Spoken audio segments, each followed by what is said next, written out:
Hi, I'm Ted Howard, and I just want to show you what earth energy lines can do to trees and shrubs, particularly trees. It's very fascinating. These negative earth lines that are every 6 feet, 8 feet, 7 feet, 10 feet, 30 feet, they run globally through the world. It forms a grid on the earth. And trees are very sensitive to this. It's very interesting in my observation in 40 years of landscaping and doing flower gardens.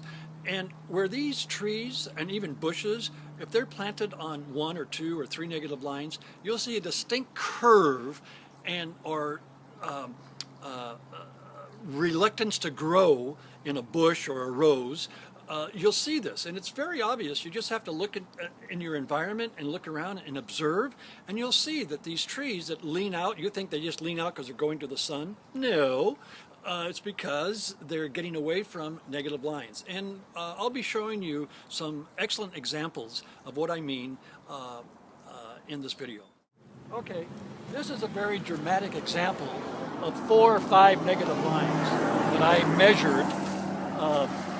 And you can see, and not only that, but the lines go right to the transformers. And it's the transformers that give off the radiation that these negative lines are magnetic and attract. So they make these lines even more detrimental than they are without the excess radiation from the power lines. Now, yes, it's minor. The amount of radiation that comes from the transformers aren't a great amount, but the problem is the negative lines attract that and attracts it all day long. It's not just for a few hours, it's 24/7. So they make and then if you have 4 or 5 that are converging at the same spot, it makes them even more detrimental. So this is a perfect example of the tree growing out and away from the negative lines. It can't get away because there's like 4 of them, 5 of them that cross over. And you can see the growth that's down here. It's trying to do it, and if you look up here, you'll see all this bark that's loose. This is all, now bark comes loose also, but this is just a mild example of the bark being loose. There's other examples where you actually see the cancerous-like tumors that are on there, and we'll show you those a little later. This is just to show you where there's no negative lines converging at the trunk. It's straight, it's healthy, it's full, versus the one that is this way. Now it's full, but you can see the line. There must be some positive lines there too, because normally if it's just 4 negative lines, it will dwarf the tree, kind of like over here. If you look over there, and these lines, I measured those, and you can see where one is leaning out this way. The lines go right towards the power lines over there, and so they attract the radiation that comes off of the power lines, the negative lines do. Yeah, this is another example of the influence of the negative earth line. If you look down here, here's a crack. This is one of the lines, made a crack, earth lines. It goes right up here. There was a dead azalea here a few days ago. They pulled it out. And then as you go up the vine here, you'll see that it's away from the negative line. The growth is fine. To the right is fine. But as you go straight up, you'll see there's a big blank spot there. That's right. These lines, they go up as well as directional. So they're 3-dimensional. So the influence of the negative line going up, the plant doesn't grow there. So that's just another example. And over here, there's these cracks in the wall. But if you notice, I measured it, and there's this crack that runs down here. It's very subtle, but the cracks are subtle also. So it's not a strong negative line. And you can see the damage that it did to the wall.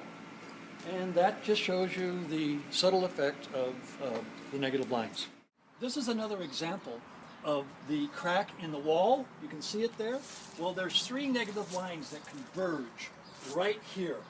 And during the earthquake, this is where it cracked. Obviously, this was built a little better because it withstood it more, but it didn't have as many negative lines as the other wall. This is on the same wall. It didn't have as many negative lines, so of course it didn't, open up, or the wall was built a little sturdier. But the point is, here's where it got cracked. Not over here, not over there, but right where the three negative lines converged, that's where it became weak. This is an example of positive lines and negative lines colliding with one another. If we take a look at this rose that was planted here, this rose line, you'll see that this one's bigger. It's not blooming as much, but it's bigger than this one. This has a positive line.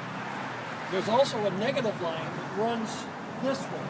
This is the southeast Curry line. It runs this way.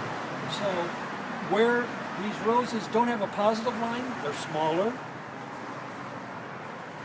not as well developed. This one now has a little stronger positive line. You can see how much bigger it is compared to ones that don't have a positive line. All of this is on a negative line. Now we come to here, and here's the same bushes that are in full bloom. Now there's a negative line that runs behind there, but there's two strong positive lines that run this way.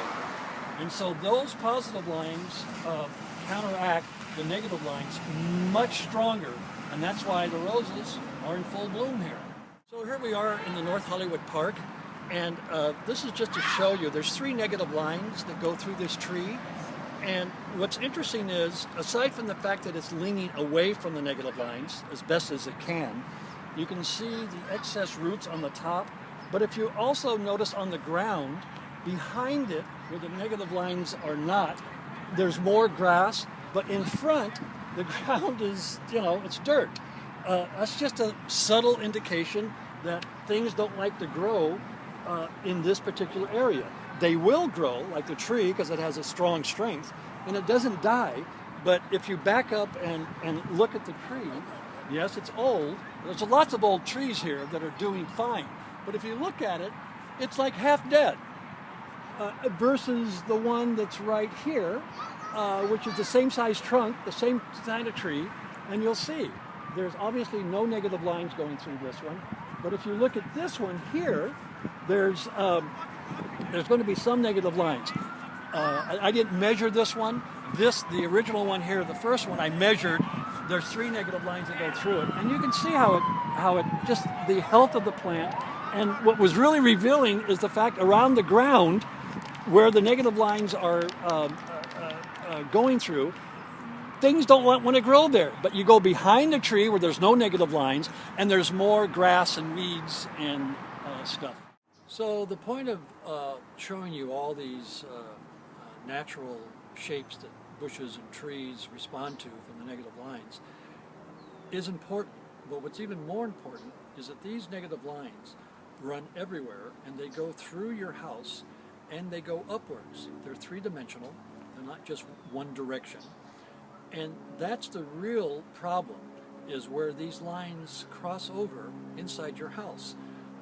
If it's where you sleep or where you work for 5 hours or 6 hours, these lines, if you get 3 or 4 lines cross over, it can be very detrimental to your health.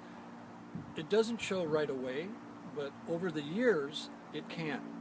And the point of showing you the effects of these negative lines in nature is to show you that they can affect you and your health and your children, and there's ways to correct them. If they go over your bed, the easiest way to do is just to move the bed a couple feet and get off the line, but the lines are still there. I know how to correct these lines, to turn them into positive lines, and that's what I really want to express and help you with if you want.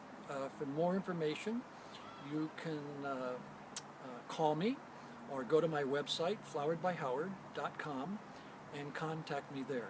I'll be more than glad to go a little more into detail, but the main thing is to transform these natural negative earth lines that are more negative now because of the electricity that the world lives on, is to turn them into a positive line, which can be done.